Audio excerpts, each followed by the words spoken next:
আপনি যা চাইবেন তা কখনো হবে না যতক্ষণ পর্যন্ত না মালিক চাইবে, যতক্ষণ পর্যন্ত না মওলা চাইবে। কিন্তু আপনি যদি মওলার পথে চলেন, আপনি চাওয়ার আগেই মওলা আপনার সমস্ত অসম্পূর্ণ কাজগুলি সম্পূর্ণ করে দিবে, ঠিক না? ইল্লাল্লাযীনা আমানু ওয়া আমিলুস সালিহাত, আপনাকে ঈমানদার হতে হবে এবং পরেজগার হতে হবে। নেককার যারা ইবাদত করে, পরেজগার সে ব্যক্তি যে গুনাহ থেকে বাঁচে। সুবহানাল্লাহ বলেন। সুবহানাল্লাহ। পরেজগার সে ব্যক্তি যে নিজেকে গুনাহ থেকে হেফাজত করে, ছোট ছোট গুনার দিকে খেয়াল রেখে চলে। নেককার বান্দা আর পরেজগার বান্দা দুইটা একত্রিত হলে সলিহিন ডাকা হয় তাদেরকে। আউলিয়া কামিলিন, ঈমানদার আর সলিহিন বান্দা যদি দুইটা ক্যাটাগরি একসাথে মিলে যায়, তাদেরকে আলা ইন্না আউলিয়াল্লাহি লা খাউফুন আলাইহিম ওয়া লা হুম ইয়াহজানুন, আল্লাহর ওলি ডাকা হয়। আল্লাহর বন্ধু, ফ্রেন্ডস অফ আল্লাহ অলমাইটি হয়ে যায়। সাইয়েদনা গৌসে পাক সাইয়েদনা আব্দুল কাদের জিলানী রাদিয়াল্লাহু তাআলা তেনার মেহফিলে বসেছেন। তেনার বেলায়েত শুধু তিনি পর্যন্ত সমাপ্ত নয়, যিনি নাযারতু ইলা বিলাদিল্লাহি জামিআন বলতেন যে আমি আমার হাতের তালুর মধ্যে আল্লাহর কুল কায়নাত দেখি। সুবহানাল্লাহ কয় না? আমার হাতের তালুর মধ্যে আল্লাহর কুল কায়নাত দেখি। How is it possible? This is possible. এখন এটা বুঝতেও আপনার বেশি কষ্ট হবে না। গুগলের মাধ্যমে সারা দুনিয়া আপনার এখন হাতের মুঠোয়। পার্থক্য হলো এটা ব্রেন থেকে এসেছে। এই মোবাইলটা ব্রেন থেকে এসেছে, তৌফিক দিয়েছে কে? এই জিনিসটা ব্রেন থেকে এসেছে। হাতের তালুর মধ্যে আপনি রেখে স্ক্রলিং করছেন, সারা দুনিয়া দেখতে পাচ্ছেন, খোঁজ খবর রাখতে পারছেন। আল্লাহর ওলি আর সাধারণ বান্দাদের ব্রেনের মধ্যে পার্থক্য আছে। আল্লাহর খাস বান্দা যারা হয়ে যায়, বন্ধু হয়ে যায়, তাদের আর আমাদের মধ্যে পার্থক্য এতটুকু, আপনি ব্রেন খরচ করে মোবাইল ফোনের মতো টেকনোলজি বানাতে পারবেন, কিন্তু যদি মন খরচ করে আল্লাহকে রাজি করতে পারেন, আপনি জায়গায় বসে আর সময় আল্লাহ দেখতে পাবেন। সুবহানাল্লাহ। ব্রেন খরচ করে মোবাইল ফোন যদি বের করা যায়, মন খরচ করে আল্লাহকেও পাওয়া যায়। আওয়াজ দেয় না? এগুলো বুঝার বিষয়। বল আসরি ইন্নাল ইনসানা লাফি খুসর ইল্লাল্লাযীনা আমানু ওয়া আমিলুস সালিহাত ওয়া তাওয়াসাউ বিল হাক্কি ওয়া তাওয়াসাউ বিস সাবর। দুটো সলিউশন আল্লাহ দিয়েছেন। হকের মধ্যে থাকো, সবরে থাকো। ধৈর্যের সাথে থাকতে হবে এবং সবরে থাকতে হবে। ধৈর্যশীল এবং সত্যর সাথে যখন আপনি আঁকড়ে ধরবেন নিজেকে, তখন আর দুনিয়ার কোনো মানুষ আপনাকে পরাজয় করতে পারবে না। জান্নাত আপনার জন্য অপেক্ষা করবে। দুইটা জিনিস সলিউশন। রব্বে করিম বলছেন, সময়ের কসম খেয়ে বলছি তোমরা অবনতিতে আছো। হ্যাঁ, যদি উন্নতি চাও, ঈমানদার হও, পরেজগার হও, রসুল প্রেম আঁকড়ে ধরো, আমার নামাজ সেজদা আঁকড়ে ধরো। দুইটা ধরার পরে এরপরও যদি দেখো ইমতিহান আসতেছে, পরীক্ষা আসতেছে, তাহলে সবর ধরো এবং সত্যের সাথে থাকো। সুবহানাল্লাহ। সলিউশন। সময়ের কসম কেন খেয়েছে জানেন? এই একটা জিনিসকে আপনি ধরতে পারবেন না। এই একটা জিনিস আপনার ধরা ছোঁয়ার বাইরে। বার্থডে সেলিব্রেট করে, 31st নাইট সেলিব্রেট করে, আনন্দ করছে এমন ভাবে মনে হচ্ছে অনেক কিছু হাসিল করেছে, ভুলে গিয়েছে সবকিছু লসের খাতায়। আওয়াজ দেন, আওয়াজ দেন। এই যুবকরা আওয়াজ দিতে হবে, ঠিক কিনা বলে? এক শহর ছিল, মওলানা রুম জালালউদ্দিন রুমি রাহমাতুল্লাহ আলাইহি বর্ণনা করছেন মাসনাবি শরীফে। একটা শহর ছিল, যে শহরে 31st নাইট পরে যখন 31শে ডিসেম্বর শেষ হয়ে যেত, 1 জানুয়ারি অর্থাৎ বছরের প্রথম দিন রাজ্যের যত প্রজারা আছে সবাই শহরের মধ্যে দাঁড়িয়ে থাকতো গেটের সামনে। চট্টগ্রাম গেট আছে না, এরকম ওই শহরে বাগদাদের মধ্যে এক শহর ছিল, শহরের গেটের সামনে সবাই দাঁড়িয়ে থাকতো। ফজরের পর পর যে ব্যক্তি ঢুকতো সবাই ধৈর্য বাইন্দা তারা রাজা বানাই দিত। কি বানাইতো? রাজা, কিং। এখন এরকম 1 জানুয়ারি, 1 জানুয়ারিতে কিংবা বছরের শুরুর প্রথম দিন এক ব্যক্তি শাকসবজি বিক্রি করতো, ওই শহরে প্রবেশ করলো।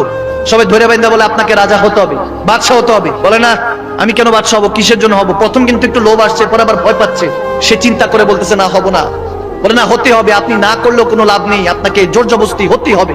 বলে ঠিক আছে, হবো, তাহলে কি করতে হবে? বলে আপনি 1 বছরের জন্য রাজা হবেন। এরপরে হলো 1 বছর পরে শহরের শেষ প্রান্তে একটা নদী আছে, নদীর ওপর একটা জঙ্গল আছে, ওই জঙ্গলে ভাগ ভাল্লুক থাকে, ওখানে আপনাকে রেখে আসবো। ওই বেচারা এটা শুই না বলে, জীবনও তো না, এতক্ষণ তো একটু একটু মন চাইছে, এখন তো মরে গেল। 1 বছর পর এত করুণ ইতিহাস আমার জন্য অপেক্ষা করছে, আমি কোন দুঃখে রাজা হব? আপনাকে যদি এরকম সিচুয়েশনে দাঁড় করিয়ে বলে কিং হতে হবে, বাদশা হতে হবে, প্রাইম মিনিস্টার হতে হবে, হবেন না? হবো না। বলে যে 1 বছর আয়েশ আরামে থাকবো, এরপরে তো আমার জন্য আযাব অপেক্ষা করছে, ওই বাঘ ভাল্লুক আমাকে টেনে হিসেবে খেয়ে ফেলবে, কিসের জন্য হবো? বলে শর্ত আপনাকে শুনিয়ে দিয়েছি, এখন রাজা হতেই হবে। এই শহরে 1 জানুয়ারি 1 বছরের শুরুতে যে প্রথম প্রবেশ করে তাকে এটা হতে হয়। কিছু করার নাই, জোর যার মূল্য তার হয়ে গেল। এখন 1 বছর পাড়ি দিতে হবে। ওই লোক, ওই যুবক চিন্তা করছে কিভাবে এই সময়টা পাড়ি দেওয়া যায়। দেখেন গভীর খেয়াল, সে বসে বসে চিন্তা করে একটা দিন শেষ করলো। পরের দিন সে মন্ত্রীকে ডাক দিল, মন্ত্রী, আমি যা বলবো, আমি তো রাজা, আমি যা বলবো সব কি হবে? বলে হ্যাঁ, আপনি যা বলবেন বাদশাহ নামদার তাই হবে। বলে আমি হুকুম দিচ্ছি, আমার যত ফাইটার আছে, ফাইটার যোদ্ধা যত প্রজা আছে তাদেরকে ডাকো। ডাকা হলো। বলে এদেরকে একটা বাহিনী বানাও। বাহিনী বানানো হলো। বলে ওই যে নদীর ওই পারে যাও, যাইয়া বাঘ ভাল্লুক যা আছে হিংস্র জানোয়ার সাইজ করো। যুবক মনোযোগ, মনোযোগ, একদম কনসেন্ট্রেট। হেদায়েতটা এই কথা থেকে আসবে, হাদিস থেকে চলে আসবে ইনশাআল্লাহ। যখন বলতেছে যাও ওই পারে গিয়ে সব ফাইটার দিয়ে সমস্ত যা আছে বাঘ ভাল্লুক সব শেষ করো, রাজার হুকুম অমান্য করার কোনো রাস্তা নাই। হুকুম অনুযায়ী আমল করা হলো, সব বাঘ ভাল্লুক মাইরা সাপ। এরপর বলতেছে আর্কিটেক্ট কারা আছে তাদেরকে ডাকো। এরপর বলতেছে যারা ফসল টসল কৃষক যারা থাকে, কৃষিজীবী তাদেরকে ডাকো, ওই প্রজাদেরকে ডাকা হলো যারা ফল ফলাদি পালাইতে পারে, তারপর যারা প্রাসাদ বানাতে পারে, ঘর বাড়ি বানাতে পারবে। এরকম দুই দলকে ডাকানো হলো। এক দলকে দায়িত্ব দিল যাও ওই পারে জঙ্গল কেটে সাফ করো, ওখানে ফুল বাগিচার বাগান বানাও, ফল ফুলের বাগান লাগাও, সমস্ত ক্ষেত খামারে যত ব্যবস্থা আছে সবকিছু করো, কৃষি কাজ করো। আরেক দলকে বানানো হলো যাও ওখানে সুন্দর করে একটা প্রাসাদ করো। সুবহানাল্লাহ। এই দুনিয়ায় বসে, এই রাজ্যে, এই রাজ্যের মধ্যে বসে আরেক রাজ্যকে ঠিক করছে। এই দুনিয়াতে বসে আরেক দুনিয়া যেখানে তার আযাব অপেক্ষা করছিল সে সেটাকে আবাদ করছে। ভাইরা আমার, বাবারা আমার, দেখা গেল আস্তে আস্তে আস্তে আস্তে তৈরি হতে হতে প্রাসাদ বানতে বানতে বছর খানিক হয়ে গেল। যখন বছরের প্রায় শেষ লগ্নে তখন প্রাসাদও হয়ে গেল, ওই জঙ্গল তখন আবাদ হয়ে গেল, জনবসতি হয়ে গেল, ওখানে মধ্যে খাওয়া দাওয়ার ব্যবস্থা হয়ে গেল, কৃষি কাজ করে ওখানে মধ্যে ফল ফলাদি ফুল ফল দিয়ে ভরিয়ে দেওয়া হলো। যখন সব শেষ, বছর শেষ, এখন শর্ত অনুযায়ী রাজাকে ওই নদীর ওপারে রেখে আসবে। বলে ব্রিজ বানাও, শেষ সময় একটা ব্রিজ বানানো হলো নদীর এই পার থেকে ওপার। ব্রিজে করে, ব্রিজের এই পারে যখন দাঁড়িয়ে আছে, মন্ত্রী থেকে প্রজারা সবাই চোখের পানি ছেড়ে কাঁদছে। বলে আপনি ওই পারে চলে যাবেন, আপনার জন্য মায়া লাগছে। আপনি এই বছর, এক বছর এখানে এই রাজ্যের তো কোনো উন্নতি করলেন না, বসে বসে নিজের দালান কোঠা ওখানে ব্যবস্থা করলেন। বলে হ্যাঁ, আমি যখন জেনে গিয়েছি পরিণতি আমার এমন অবস্থা অপেক্ষা করছে, তখন আমি এই দুনিয়াকে আবাদ করি নাই, ওই দুনিয়াকে আবাদ করেছি। যেই দুনিয়াতে গেলে আমার জন্য আযাব অপেক্ষা করছে, যে দুনিয়াতে গেলে আমাকে বাঘ ভালুক ছিঁড়ে হেসে খেয়ে ফেলবে, ওই দুনিয়াকে আমি আবাদ করেছি। হাদিস এখানে আমাদেরকে এটা শিখাচ্ছে। মাওলানা রুম বলতেছেন, বান্দা তুমি দুনিয়াতে থাকো অবশ্যই কোনো সমস্যা নেই, কিন্তু দুনিয়াতে থেকে তুমি আখিরাতের আযাবে জাহান্নামে তোমাকে বলা হয়েছে। রব্বানা আতিনা ফিদ দুনিয়া হাসানা ওয়া ফিল আখিরাতি হাসানা। দুনিয়াটা সুন্দর করতে বলা হয়েছে, আখিরাতটা রব্বুল আলামিন সুন্দর করে দিবে। আপনি এই দুনিয়ায় বসে ওই দুনিয়ার খবর রেখা ভুলে গিয়েছেন। যারা বুদ্ধিমান তারা এই দুনিয়াকে সাজায় এবং ওই দুনিয়াকে সাজায়, এই দুনিয়াকে প্রাধান্য কম দেয়, আখিরাতকে প্রাধান্য বেশি দেয়। ওয়াকিনা আযাবান নার, যে শুধু জাহান্নামের আগুন থেকে নিজেকে হেফাজত করার জন্য। পরবর্তীতে দেখা গেল যখন সেই রাজ্যের প্রজারা জানতে পারলো এরকম রাজা, এত বছর ধরে কত রাজা আসলো আর গেল, বাঘ ভাল্লুক টেনে হিসে খেয়ে ফেললো, এরকম বুদ্ধি কারো ছিল না। যখন দেখলো এরকম একজন রাজা আছে যিনি নিজের অবস্থানটা বেশি ভালো বুঝে, নিজের জন্য প্রাসাদ বানিয়েছে, আখিরাতটা ঠিক করেছে, যেখানে তার ভবিষ্যৎ ছিল সেটাকে আবাদ করেছে, তখন তেনাকে অনুরোধ করলো আপনি ওই রাজ্যেরও রাজা, এই রাজ্যেরও রাজা হিসাবে ঘোষণা করে তেনাকে রাজা হিসাবে কবুল করে নিল। সুবহানাল্লাহ। হেফাজত করার মালিক কে? আল্লাহ। আওয়াজ দেন কে? আল্লাহ। বুদ্ধটা কাজে লাগান। আমাদের দুঃখজনক বিষয় হলো দুনিয়া, এই দুনিয়া আপনি যে সিরিয়াস হিসেবে নিচ্ছেন, সিরিয়াস নেওয়ার কোনো সুযোগ নেই। যখন দিনগুলি আস্তে আস্তে পেরিয়ে যাবে, যৌবনকাল তো কথাগুলি বুঝে আসবে না, বুঝে আসবে তখন যখন যৌবন থেকে বার্ধক্যের দিকে আপনি অগ্রসর হবেন। এখন ওলামায়ে কেরামরা বয়ান করলে আপনার কাছে এগুলো বিরক্ত মনে হবে, কারণ কলব অন্ধকার হয়ে গিয়েছে। আপনি যদি সরকারের গাদ্দারি করেন আপনার ঘুম হারাম হয়ে যাবে। সরকারের বিরুদ্ধে কখনো যেতে চাইবেন না। কিভাবে সরকারের বিরুদ্ধে যাব? বিরুদ্ধে গেলেই তো ধরা। পরিস্থিতি এখনকার অবস্থা কিন্তু এরকমই, বলার কেউ নেই, ধরার কেউ নেই, সংশোধন করে দেওয়ার কেউ নেই। সিসি ক্যামেরা কোথাও থাকলে চিন্তা করবেন যে আমি অপকর্ম এই জায়গা অন্তত করতে পারবো না, কারণ করলেই তো ভাইরাল। ঠিক না? সিসি ক্যামেরার বান্দার ভয় আছে, সরকারের ভয় আছে, কিন্তু যিনি সর্বক্ষণ দেখছেন তেনার ভয় নেই বান্দা। এগুলো বলছি যে আমাদের ব্রেনের অবক্ষয়ের কথা। আমরা ডে বাই ডে ভাবছি উন্নতি হচ্ছি, না, ক্রমাগত অবনতিতে যাচ্ছি। এমনও অবস্থা হয়েছে, আমরা এমন জাতিতে পৌঁছে গিয়েছি, এই জাতিকে কে হেফাজত করবে আল্লাহ মালুম।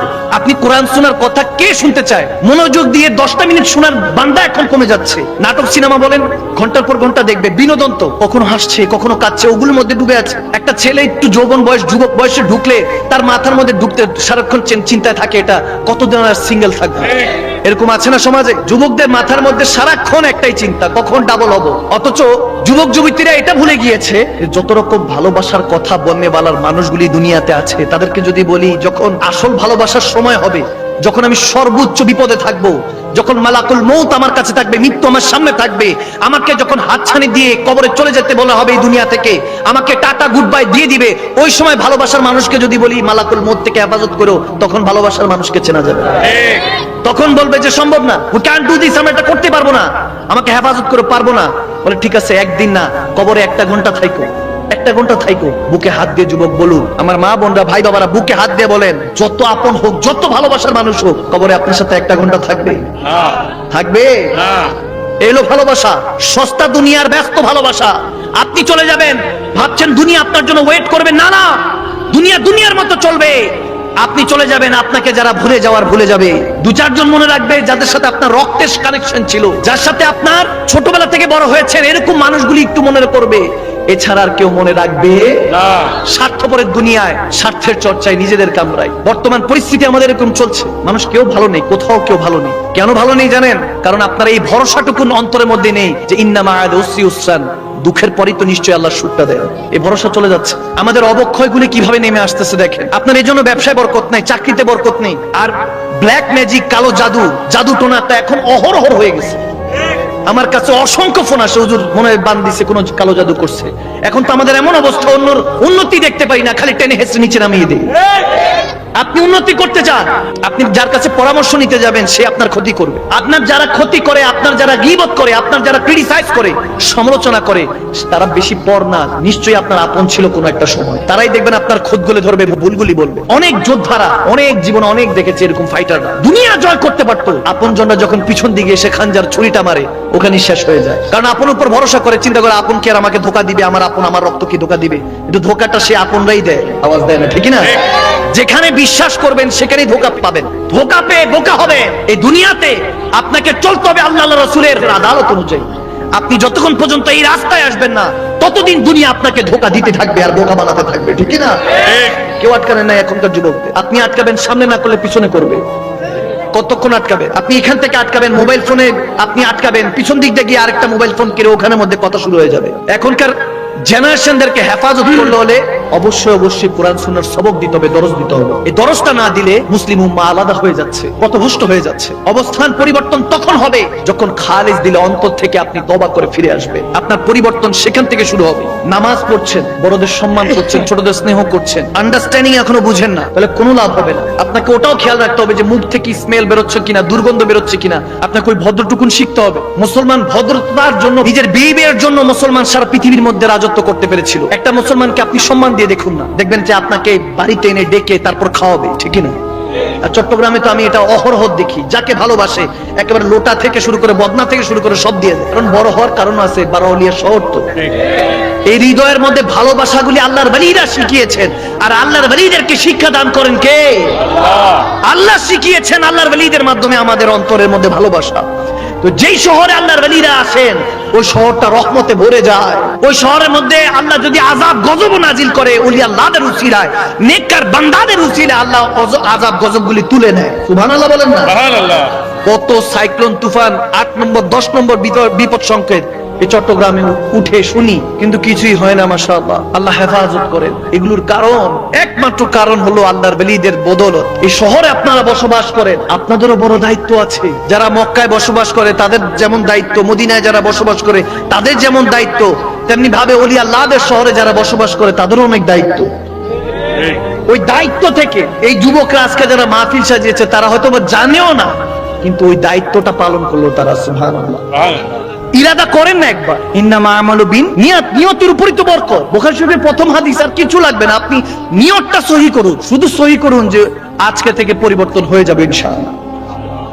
এই নিয়তটা মন থেকে যখন করবেন, দেখবেন আর আপনার কিছু লাগবে না। আচ্ছা, ইবনে জাওজি আলাইহির রহমার একটা হাদিস বর্ণনা করে শেষ একটা হাদিস শুনিয়ে দিয়ে যাচ্ছে। আবু হাশেম আলাইহির রহমান নামে এক আল্লাহর ওলি ছিলেন। তিনি একদিন সফর করবেন, নদী পার হবেন। দেখেন নদীর মধ্যে দিয়ে এক বিশিষ্ট ব্যবসায়ী যাচ্ছে, অনেক ধন ভান্ডার, তেনার অনেক টাকা পয়সা, কোটিপতি যাচ্ছে। তেনার সাথে এক মেয়েও আছে, বেগানা মেয়েকে নিয়ে যাচ্ছে। তখন তিনি ডাক দিলেন, আমাকে ওই পারে কি পৌঁছে দেওয়া যায়? মাঝি বলতেছে, পুরা নৌকা বুকিং করেছে ওই কোটিপতি, যাবে না। আল্লাহওয়ালা শাকল ছিল। ওই নৌকা থেকে মেয়েটা বললো যে আপনি ওনাকে দেখেন না, নৌকার এক সাইডে বসে থাকবে, সমস্যা নেই, পার করে দিই। এখন ওই ধনাঢ্য ব্যক্তি চিন্তা করলেন, ঠিক আছে, নিজের প্রেমিকা হতে পারে, সুমা মাআযাল্লাহ। তো তার কথা শুনলো। হুজুর এক নৌকার এক কর্নারে বসে আছে। এখন ওই টাকাওয়ালা, ওই টাকা পয়সা যার ব্যবসায়ী, ওখানকার দিনে জমিদার, ওই জমিদার তো আনন্দ করতেছে, ওই নারী নিয়ে আনন্দ করছে, বেগানা নারী নিয়ে, নাউজুবিল্লাহ, মদ পান করতেছে। কিছুক্ষণ পরে হুজুরের দিকে, ওই আলেমের দিকে, আল্লাহওয়ালার দিকে মদটা আগাইলো। তখন ওই আল্লাহওয়ালা বলতেছে, আমি এগুলো পান করি না। খাবার দিল, খাবারটা খাইলো। খাবারটা খাওয়ার পরে ওই গান গাইতেছে, ওই নারী গান গাচ্ছে, জমিদার খুশি হচ্ছে, নৌকার মধ্যে ঢুলতেছে, শুনতেছে। তখন ওই আল্লাহওয়ালা কানের মধ্যে আঙ্গুল দিয়ে রাখছে। কিছুক্ষণ পরে ওই জমিদার দেখলো যে কি ব্যাপার, এই হুজুর দেখি কানের মধ্যে আঙ্গুল দিয়ে রাখছে। বলে আপনি গান পছন্দ করেন না? বলে আমি এইসব দুনিয়াবি গান পছন্দ করি না, আমি অন্য গান পছন্দ করি। বলে কোন গান, কোন সুর? তখন ওই আল্লাহওয়ালা একটু কোরআনে তেলাওয়াত শুরু করলো। ওই ব্যক্তি শুনে তার অন্তরের মধ্যে একটা কেমন জানি হালচাল হয়ে গেল। একটা জিনিস মনে রাখবেন, দুনিয়াতে যত মানুষই গুনাহ করে না কেন, তার কিন্তু গুনাহ করার আগে ভয় লাগে। মনটা দুব দুব দুব দুব করতে থাকে, ভয় থাকতে থাকে। কেউ যদি দেখে, কেউ দেখলে তো এই গুনাহটা সম্পর্কে জানলে তো আমার শেষ, বাণিজ্য শেষ। চাক কিংবা না চাক, মানুষের ভয় কিংবা রবের ভয়, ভয় কিন্তু আসে, ঠিক না? এই গুনাহ করার আগে আপনার মন আপনাকে তাগিদ দেয়, তাগিদ দিতে থাকে। ওই রাজা সে তাগিদ দিতে থাকে, এটা করিস না, এটা করিস না, এটা করিস না। কিন্তু যদি আপনি কোনো ভালো কাজ করতে থাকেন, দেখবেন মন এরকম খুশি হয় যে আপনার জেসেম থেকে, অর্থাৎ আপনার চোখ দিয়ে পানি পড়তে থাকে। কি ব্যাপার, কান্না করছে কেন? এটা তো খুশির সংবাদ। বলে খুশির সংবাদ শুনে কান্না করছি, এত অধিক আনন্দ আসতেছে যে আনন্দের চোটে কান্না চলে আসছে। এরকম আমাদের হয় না? হয়। এই জেসেমটার উপর অনেক কিছু ডিপেন্ড করে। আর যখন আবু হাসেম আলাইহির রহমা কোরআন তেলাওয়াত শুরু করলেন, ওই জমিদার দুনিয়াদার চোখের পানি ছেড়ে কাঁদছে, কান্না করে। ঠিক একই অবস্থায় আল্লাহ ওয়ালার কাছে বলতেছে, হুজুর জীবনে যত গুনাহ করেছি, এত গুনাহ করেছি, তিনি কি সত্যি আছেন? তিনি কি সত্যি আছেন? আল্লাহর ওলি আবু হাসেম আলাইহির রহমা বলতেছেন, হ্যাঁ তিনি আছেন, তিনি আছেন। তাওবাতুন নাসুহা ওয়া তাওবাতুল ক্বাবলাল মাউত, মৃত্যুর আগে তওবা করে ফিরে আসুন। তিনি যে আছেন তাহলে বুঝতে পারবেন। সুবহানাল্লাহ। তিনি খালেস দিলে বলতেছে, আমি যদি তওবা করি আমাকে কি মাফ করবেন? বলে হ্যাঁ, ক্ষমা করে দিবেন। তিনি তওবা করে ফিরে আসলেন। ফিরে আসার পর যত টাকা পয়সা ছিলেন সব দিনের পথে, আল্লাহর রাসূলের পথে খরচ করে একদম কাঙ্গাল, দিনের পথে কেমন জানি মাস্ত বেখুদ হয়ে গেলেন। ওই শায়েখের বায়াত হয়ে, তেনার অনুসরণ অনুকরণ করে তিনি যেখানে যেভাবে চলতে বলে সেভাবে চলছে ফিরছে। ইন্নাল্লাযীনা ইউবাইউনাকা ইন্নামা ইউবাইউনাল্লাহ, কোরআনের আয়াত অনুযায়ী বায়াত হলেন, মদিনাওয়ালার গোলামির মধ্যে নিজেকে শামিল করলেন, আল্লাহর বন্ধুত্ব নেওয়ার জন্য, আল্লাহকে পাওয়ার জন্য মনোনিবার জন্য করছেন। বছর যেতে যেতে 15-20 বছর কাটে গেছে। কেটে যাওয়ার পরে তখন সেই জমিদার, সেই দুনিয়াদার যখন আস্তে আস্তে আল্লাহওয়ালা হয়ে গেলেন, তখন শেখের কাছে এসে বলতেছে, শেখ জি বহুত আফসোস लगता है, जिंदगी से ये गिला है कि तू जरा देर से मिला है। যদি একটু আগে আপনাকে পেতাম তাহলে জীবনটা আরো সুন্দর হতো, হয়তোবা আমি আর গুনাহ করতাম না, হয়তোবা আল্লাহর রাস্তায় পথে চলে রাসূলুল্লাহর হতাম, আল্লাহর হতাম। এরকম দেখতে দেখতে অনেক বছর কেটে গেল, মওত চলে আসলো, ইন্তেকাল হয়ে গেল। ওই শেখ আল্লাহর ওলি বলতেছেন, আমি আমার বন্ধুকে, আমার মুরিদকে, আমার রুহানি সন্তানকে নিজের জানাজা দিয়ে দাফন করলাম, ছেড়ে আসলাম। 20-25 বছর সম্পর্ক ছিল, মায়া লাগছে, মায়া লাগছে যে কতদিন দেখি না। এই তো দুনিয়াদার ছিল, আয়াশি দুনিয়াদারের মধ্যে ডুবে থাকতো। যখন থেকে মদিনা আওয়ালার হয়ে গিয়েছে, আল্লাহর হয়ে গিয়েছে, তার সাথে আমার বন্ধুত্বটা, মহব্বতটা এত এসেছিল। ইদারু যুকির আল্লাহ, যখন একজন আরেকজনের দিকে তাকাতাম, আল্লাহর কথা স্মরণ হতো, রাসূলুল্লাহর কথা স্মরণ হতো। যখন এমন অবস্থা হলো, এমন অবস্থা হলো, তার সেই আল্লাহ ওয়ালা বলতেছেন, আমি ওই রাতে যখন ঘুমালাম, তখন সেই আল্লাহ ওয়ালাকে, সে যে দুনিয়াদার ছিল, জমিদার ছিল, তার সাথে আমার বন্ধুর সাথে দেখা হলো। আমি তখন বললাম, তুমি কেমন আছো বন্ধু? তখন বলতেছে, মুর্শিদ, ইয়া শেখ, আমি ভালো আছি, আপনি আমার জন্য দোয়া করেন, আমি ভালো আছি। কবরে মদিনাওয়ালা আমাকে বুকে জড়িয়ে ধরেছে, বলেছে, বন্ধু তুই আমার গোলাম হস, আমার উম্মত হস, আমার আশেক হস। তুই দুনিয়াতে আল্লাহর পথে চলেছিস, ওলি আল্লাহদের সঙ্গ জ্ঞাপন করেছিস, ও কোনো মা সাদিকিন জীবনটা পরিবর্তন করেছিস, দুনিয়াটা তুই হাসানা করেছিস এবং অফিল আখিরাতে হাসানা করেছিস। ওয়াকিনা আযাবান নার, এখন জাহান্নামের আগুনটা তোর জন্য হারাম করে দেওয়া হয়েছে। নবী আমাকে করে নিয়েছে, আপন করে নিয়েছে। তখন বলতেছে স্বপ্নের মধ্যে ওই শায়েখকে, কে হুজুর, আমি এখন দুনিয়াতে যখন আপনার কথা অনুযায়ী আল্লাহর পথে চলেছি, এখন কবরটা আল্লাহ গুলজার বানিয়ে দিয়েছে, রাসূলুল্লাহর সাথে আছি, মদিনাওয়ালা ওয়াদা করেছেন যে আপনার সাথে, মদিনাওয়ালার সাথে জান্নাতে, আল্লাহর জান্নাতেও থাকতে পারবো। আল্লাহর সঙ্গ জ্ঞাপন করে নিজেকে ওভাবে গড়ে তুলুন। কিসি কে মোহাব্বত মে ফানা হোনে কা নাম হি ইশক হ্যায়। কোন আল্লাহ ওয়ালার মোহাব্বতে নিজেকে ফানা করে নেওয়ার নামই ইশক, মোহাব্বত। ওখান থেকে শুরু হয় দাস্তানে ইশক, এরপর ওই মোহাব্বত ক্রমাগত বাড়তে থাকে। ফানা থেকে ফানাফি শেখ, থেকে ফানাফি রসুলে পৌঁছায়। আপনি তখন ওই শেখের মোহাব্বতে ফানা হয়ে রাসূলুল্লাহর মোহাব্বতে ফানা হতে থাকবেন। আস্তে আস্তে ওই মোহাব্বত আপনাকে ফানা থেকে ফানা করে নিবে। ফানাফি শেখ ফানাফি রসুলে পৌঁছে দিবে। ফানাফি শেখ ফানাফি রসুল পার দেওয়ার পরে ফানাফি লাতে পৌঁছে যাবেন। আপনি আল্লাহর সাথে তাল্লুক হয়ে যাবে। যেমনি ভাবে আপনি এক জায়গা থেকে আরেক জায়গায় ফোন করলে চলে যায়, মোবাইল করলে চলে যায়, তেমনি ভাবে চোখটা বন্ধ করবেন, দুনিয়ার চোখ বন্ধ হবে, কিন্তু কিসমতের চোখ, কলবের চোখটা আল্লাহ খুলে দিবে। জায়গায় বসে আরশে আল্লাহ দেখবেন, জায়গায় বসে মক্কা মদিনা দেখবেন। যখন চাইবেন তখন রাসূলুল্লাহর সাথে কথা বলতে পারবেন। আপনি যখন 2 রাকাত নামাজের মধ্যে বসবেন, আত্তাহিয়াতু লিল্লাহি ওয়া সালাওয়াতু ওয়াত তাইয়্যিবাত, আসসালামু আলাইকা আইয়ুহান নবী, যখন 2 রাকাত নামাজে বসে বলবেন, আল্লাহ তোমার ইবাদত করলাম, তোমার ইতাআত করলাম, আসসালাওয়াতু ওয়াত তাইয়্যিবাত, ভালো কাজ করলাম, রুকু সিজদা করলাম, সুবহান রাব্বিল আযীম পড়লাম, সুবহান রাব্বিল আলা পড়লাম, সূরা ফাতিহা থেকে কোরআন পাকে তেলাওয়াত করলাম। আল্লাহ মালিকের কাছে ডিউটি করলে 1 মাস পরে স্যালারি দেয়। তোমার স্যালারি কোথায়? 2 রাকাতে বসে যখন স্যালারি চাইবেন আল্লাহর কাছে, আত্তাহিয়াতু লিল্লাহি ওয়া সালাওয়াত ওয়াত তাইয়্যিবাত, যখন স্যালারি চাওয়ার জন্য আল্লাহর কাছে চাইবেন, রব্বে কারীম 2 রাকাত নামাজের দাঁড়িতে বা 4 রাকাতে বলবেন আত্তাহিয়াতু লিল্লাহি ওয়া সালাওয়াত ওয়াত তাইয়্যিবাত, বলবেন আসসালামু আলাইকা আইয়ুহান নবী, আমার নবীর উপরে সালাম দে, এটাই তোর স্যালারি। যখন স্যালারি হিসাবে আল্লাহ নবী ঘোষণা দিয়ে দিবেন, আল্লাহ ঘোষণা দিয়ে দিবেন, নবীকে সালাম দিতে দেরি হবে না। তখন মদিনাওয়ালা যে আপনাকে ওয়া আলাইকুম সালাম ইয়া উম্মতি বলে, সেটা আপনি নামাজের মধ্যে 2 রাকাতে বসে শুনতে পাবেন। সুবহানাল্লাহ। কি মনে করেন এখন এইভাবে শুনে না কেউ? এখনো বহু আল্লাহর খাস বান্দারা আছে, আপনি না সম্পর্ক লাগান নাই, এখনো 2 রাকাত 4 রাকাত নামাজে আমার নবীকে যখন আসসালামু আলাইকা আইয়ুহান নবী বলে, 2 রাকাত নামাজের মধ্যে 4 রাকাত নামাজে আমার নবী ওয়া আলাইকুম সালাম ইয়া উম্মতি, যখন উম্মতের সালামের উত্তরটা আমার নবী নেয়, এখনো অনেক আশিক নামাজের মধ্যে এটা শুনতে পায়। সুবহানাল্লাহ বলে না? সুবহানাল্লাহ বলে।